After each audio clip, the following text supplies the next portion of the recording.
We have been following very closely the story, of course, with Monumental Sports staying in D.C., and now we are on the not very fun to follow, very detail-oriented part of the process. And so there is one person that I wanted to talk to about this because he is on top of these details as well, if not better than anyone in the city covering it. That person is Tom Sherwood of WAMU, who joins us now. Tom, thank you so much for your time, sir. Are you ready to get into the weeds?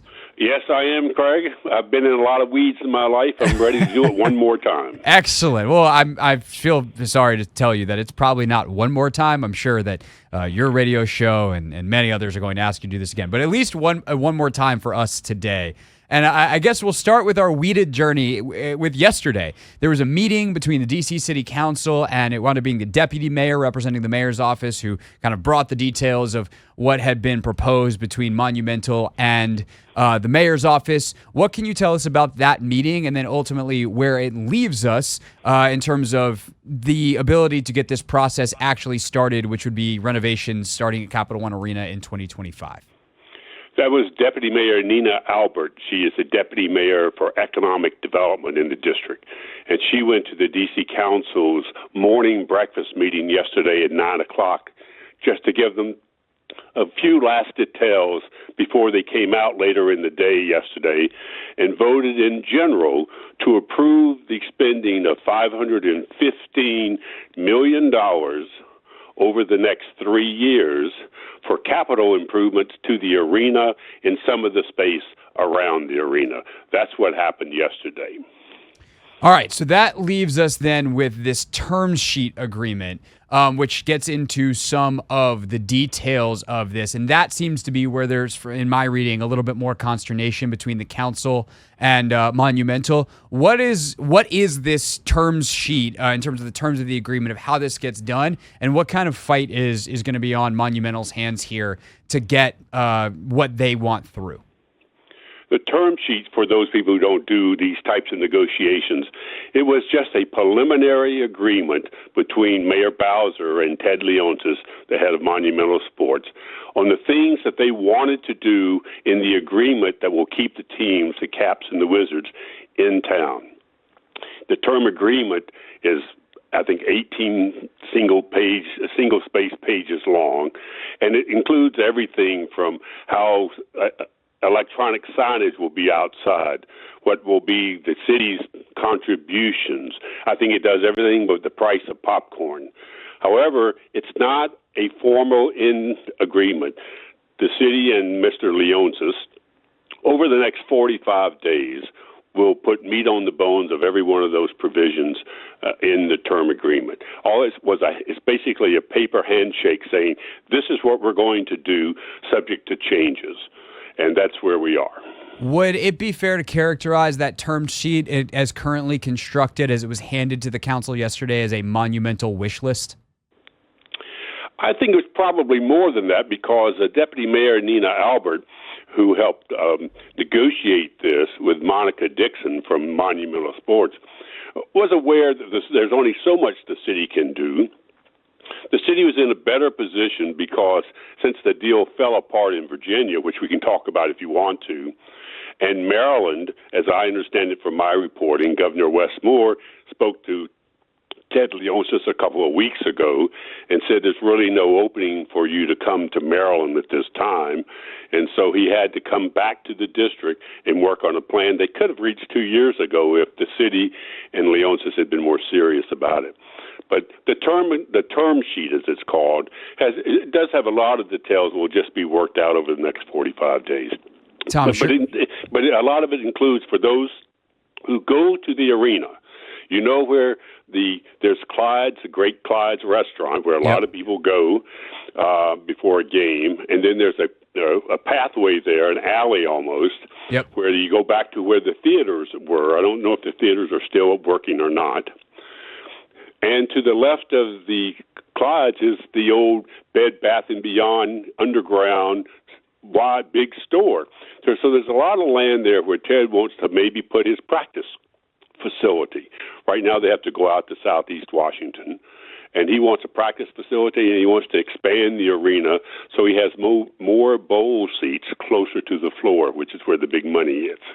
So all those things are referenced in this term sheet, but the details will be worked out. The big thing that's happened, though, is that money yesterday, the $515 million in capital funds that the city will give to Ted Leonsis over the next 3 years. They're not just writing a check and say, here's $515 million. They're going to write a check for something like $1.7 million over 3 years as he redevelops the arena. As you may not know, Ted Leonsis owns the arena. The Yes. District of Columbia government owns the land on which the arena sits. That's why they have to be in a partnership. Right, which became real fun as the Virginia stuff was going on, and the city / the mayor was like, "Well, we can kick you off the land." So that was a point of consternation. But they're all buddy now. Everything's fine. Well, they are smiling like they just, they're all in the first inning. If you use a sports analogy, they're in the first inning of this game, and the 13-member council is a very strong legislature. It's not just a city council; it has city, county, and state functions as a legislature. And there are several members there. Most of the members say they want the teams to stay, and they're supporting this. But the details, as you know, have to be worked out, and they'll probably put their fingerprints on this deal before it's done. Tom Sherwood, reporter, WAMU, is with us here on the Hoffman Show. Let me just be clear, Craig, so people won't know. I am the political analyst for the Politics Hour that airs on Friday at noon, but I'm not an employee of WAMU. Okay, so I've been there with Kojo Nnamdi for 15 years. Every Friday, we digest Maryland, Virginia, and D.C. politics. I do think a lot of people know that based off the tremendous amount of ratings information that we get and the number of people that listen to that show, Tom. But I appreciate I wasn't going to mention that we're number one and we beat all the other radio stations, but you did, so I'll enjoy it. Well, I'm sure my boss is thrilled about that. Tom Sherwood is with us here on the Hoffman Show. I do want to get into some of these details in terms of what some of these council members have said. Kenyon Duffy, one of the council members, said yesterday, quote, "We're going to have a process that allows us to ask some questions to work through those details, recognizing that we want Monumental to be here, but we don't want to give up everything in the kitchen sink in the process." So I guess the question here, Tom, since you are, after all, an analyst here, how hard is D.C. willing to push now that Leonsis doesn't have Virginia or Maryland, as you referenced, to fall back on? I think you hear the council members. They're all, if you talk to Kenyon McDuffie, he will tell you he's all for this. He'll say that. But he also has to reserve the right, as the chairman of the Economic Development Committee of the council, that he's not just a rubber. He said it himself. I'm not going to be a rubber stamp for this deal. He likes the deal. He thinks it's quite workable. He will find a few things maybe to tweak so he can have his fingerprint on the deal. But I think you'll find that the council members are for this. I don't want to get too far ahead of you, but some of the council members are going all in on supporting the Caps and the Wizards staying downtown, in part so they can say, they can have bona fides later when they say we're not for a football stadium at RFK, that we're not going to do both of these deals. We'll do this one, but we're not going to do the football deal when we get to that. So, but that's down the road. But Kenyon McDuffie is a former Ward 5 council member in Northeast Washington. He was going to run for Attorney General, but it turned out he couldn't quite qualify to run. Then he ran at large. He's elected. He's basically well liked by the council members. And he's the finance chairman on the council, so he has to wave some caution flags at the beginning of this deal. But when it comes down to it, at the end, he'll be voting for it. Tom Sherwood, again with us, and you're leading me in all the places I want to go, Tom, because one of the other details here is that in this term sheet, there is a proposal for Monumental to be exempt from a tax that is intended to support other pro sports teams, the way it has been termed. Is that basically saying that if there is some corporate tax or tax of other kind that most DC companies will have to pay, hopefully to help build a football stadium at the RFK site for the Commanders, that Monumental Sports will not have to pay that tax? That is what is being proposed here. That's the suggestion. It all depends on how the tax is structured. I can tell you the District of Columbia paid for the Nats ballpark. It it paid, depending on who says it, $600 to $800 million in city tax money to build that stadium. No one in the District of Columbia that I know of in government wants to spend money to build a $1 billion-plus football stadium at RFK.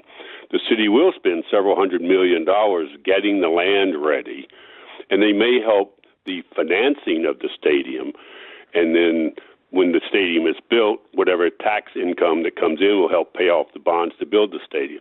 But no one is in this city is saying we're going to build the Josh Harris's team a $1.5 billion stadium. And that is on some level different than what they just did with Monumental, where they are giving $515 million to help renovate Capital One, yes? Yes, and it's actually a rebuild of it. For anyone who's been there, the exterior is not very friendly when you walk up to it.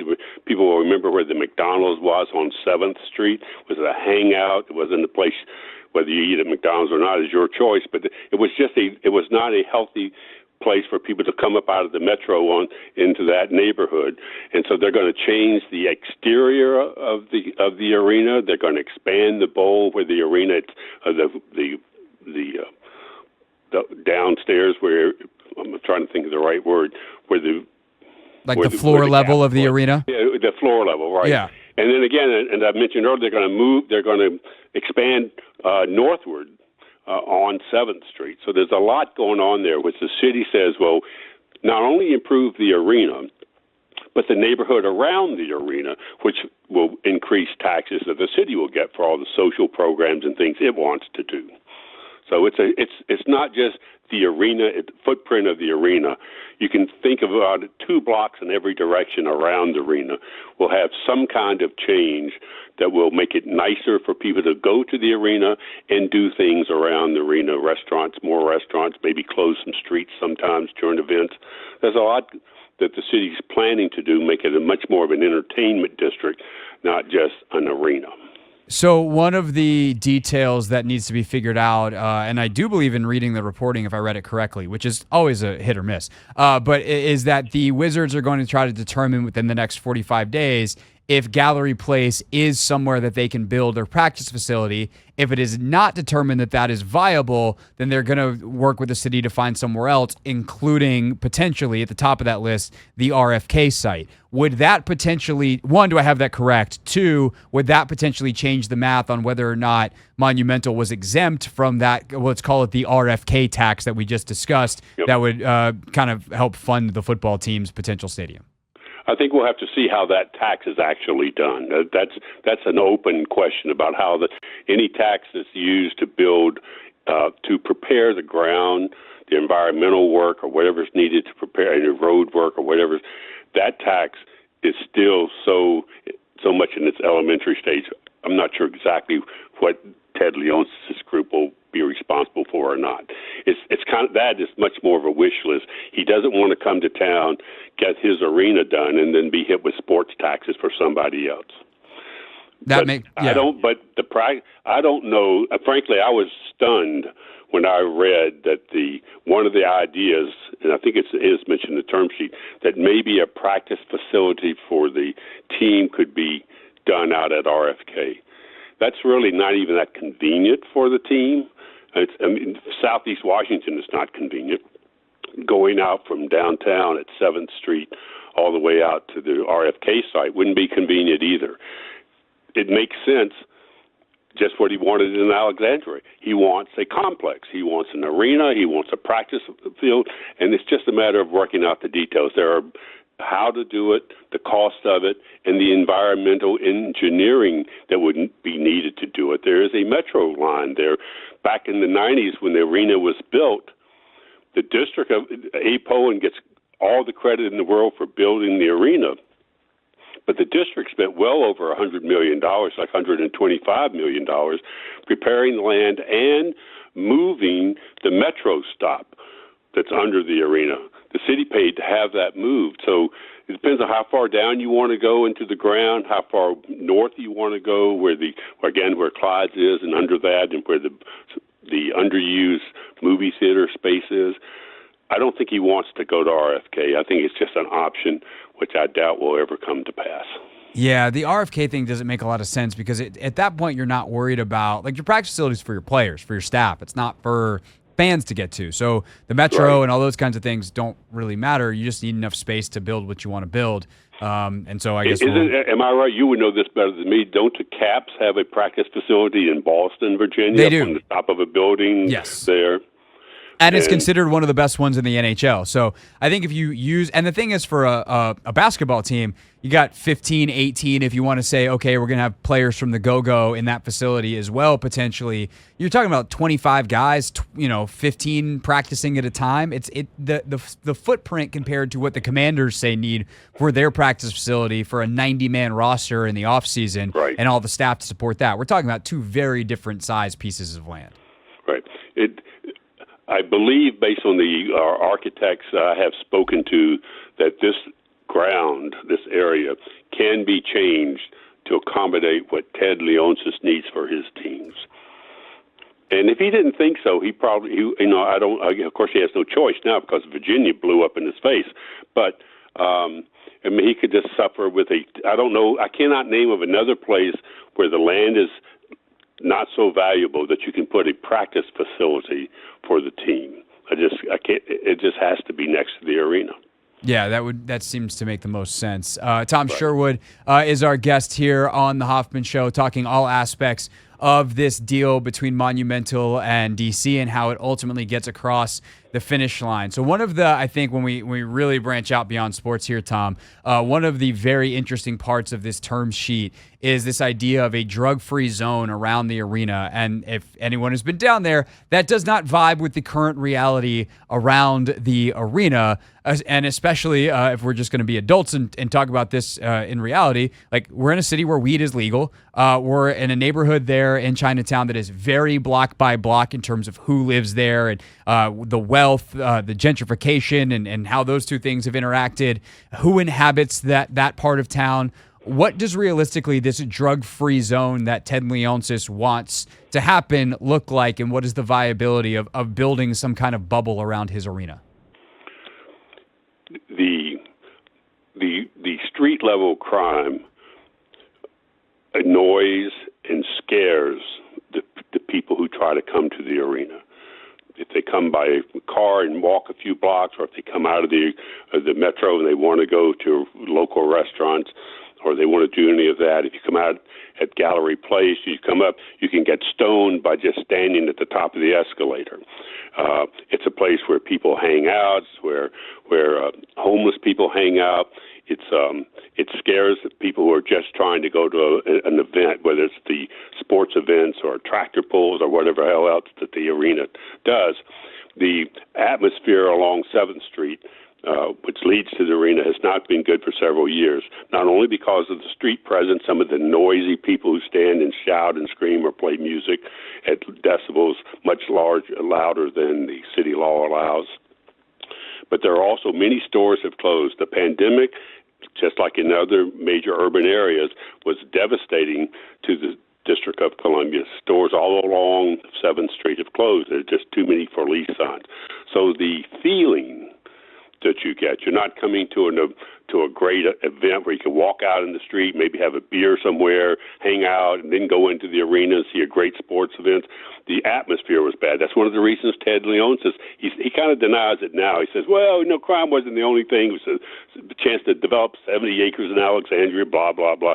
The fact is, the atmosphere around the arena was not conducive to just routine business, let alone people who coming in from the suburbs, not that familiar with the city, and kind of taken aback when they're accosted by low-level crime people and just a general atmosphere.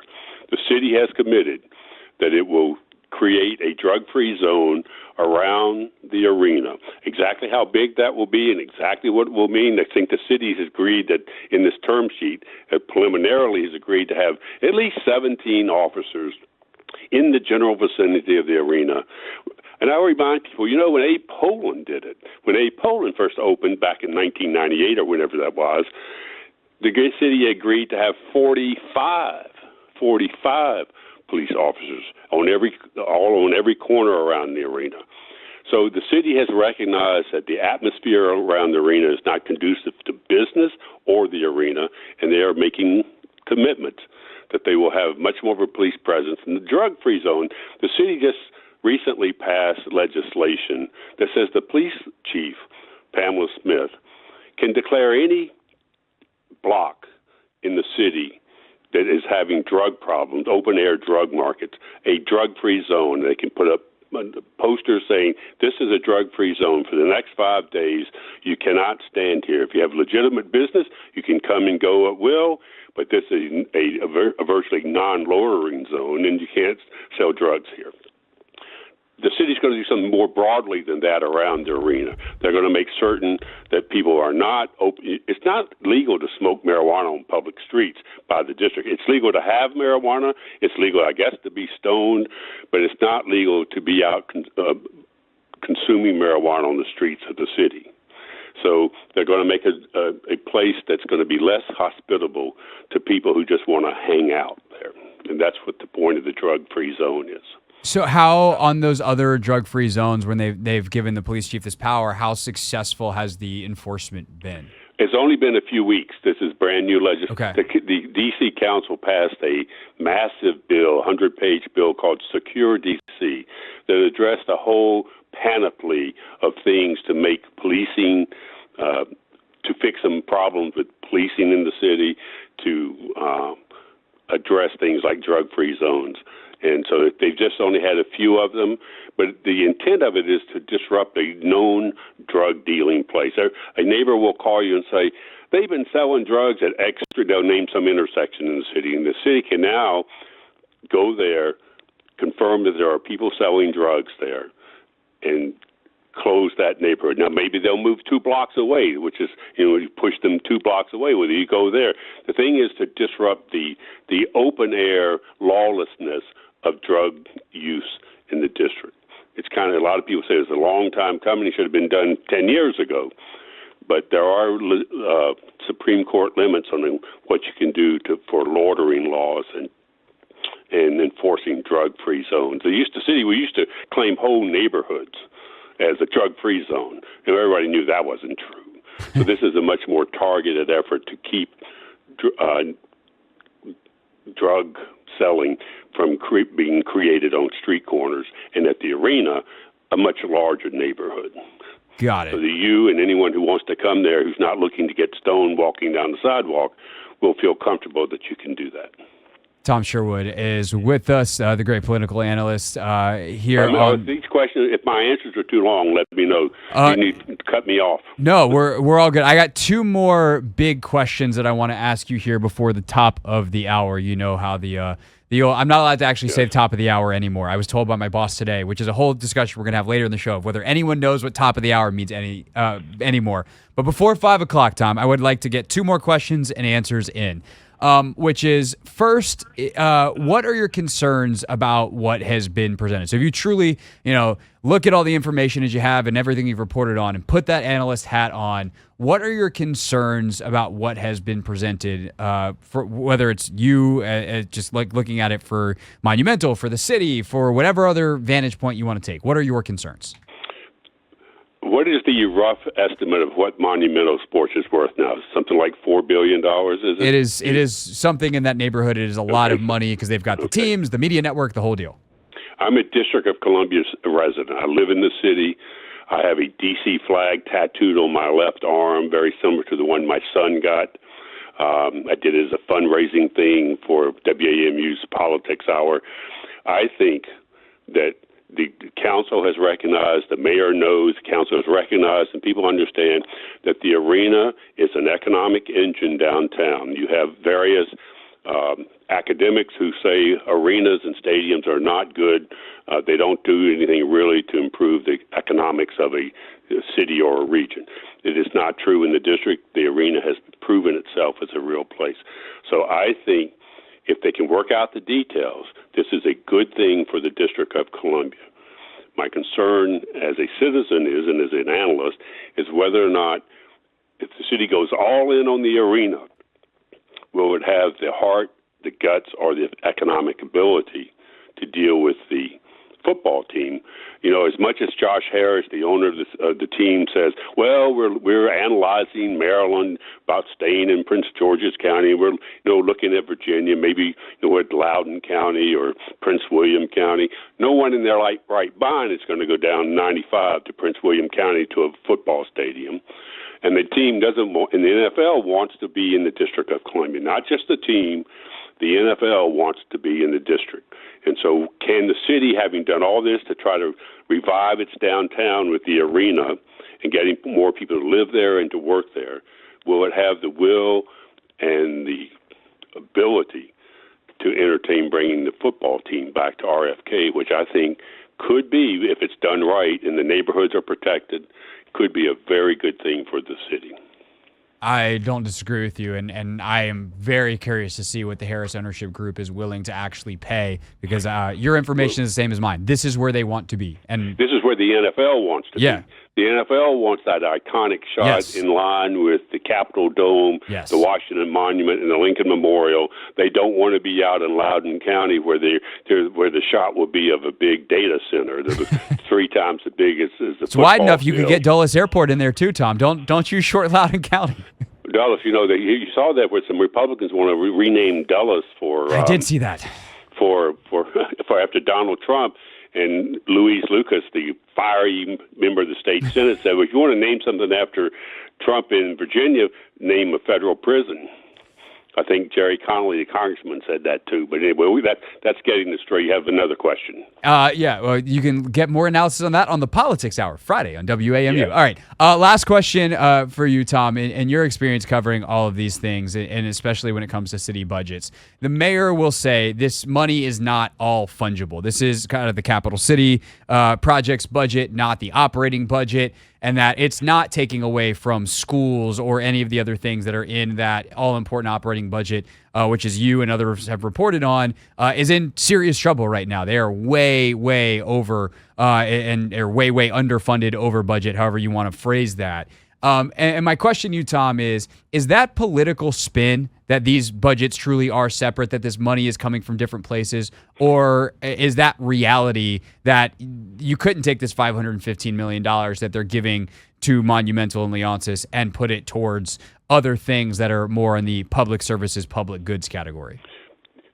There are 2 parts. I would do it very quickly. There are 2 parts of a government budget. There's the operating budget. That's the money you pay for people to work in the government and daily kind of expenses. Then there's a capital budget, which is capital expenditures for things, schools, libraries, police stations, road construction, and arenas. And so the $515 million, which again will be paid out over 3 years, is not just a single check, is capital money. It's not money that could be used to hire more police officers or something like that. It could be used instead to build more schools, but the city has spent billions of dollars on the schools ever since Tony Williams was mayor. The mayor says that and the chief financial officer, who is an independent person, is not answering to the mayor or the council, says that there is money in the city's borrowing ability to borrow this money and give it to Ted Leonsis to redo the stadium, not to line his own pockets, but to redo the work in the stadium and around the stadium. So that is different money. And the idea is that if you build up the economic downtown, it will generate more tax revenues, and those tax revenues can then be used for the social services programs that people want, for homeless services, school services, policing, firefighters, emergency management, all those things. You get the money from commercial taxes. The city gets money from commercial taxes, real estate, and income taxes. And if you have to have businesses to create the money for the social services that people want. You can argue about the details of it, but that is the broad picture, that you invest capital money that you wouldn't use, again, to pay police officers, to build something sustainable downtown that creates tax revenue, income from sales taxes of restaurants and all of that, and that revenue is then spent on the needs of the people of the District of Columbia. That's the concept that the mayor is presenting. And we'll see over time if that concept works. There's certainly a lot of disagreement among economists, but we didn't have time to talk about Glenn Youngkin, how he completely fouled up his legacy project. Have me back again sometime. That would be a fun conversation that I would have to. I'm not even going to say it. Tom, I'll text you. I'll put it that way. Tom, cool. I really appreciate your time. Thank you so much. We will absolutely have you back as this continues to develop. Thank you so much, and have a great show on Friday. Okay, and I apologize for my long answers. I'm a Southerner. That's what we do. Have a great day, and thank you for your listeners for listening. You got it. That is Tom Sherwood, everybody, with us on The Hoffman Show. The great political analyst for the Politics Hour on WAMU, which you can listen to on Fridays. That was we wanted Tom because he gives long, detailed answers. However, we are way over time because that is the nature of how those interviews go sometimes. When we get back, Linnell Willingham with hot takes about the Commanders. What a change. What's up, kiddos? It's your boy Clinton Yates from ESPN. It's The Hoffman Show on the Team 980. Tell your mama I said what's up.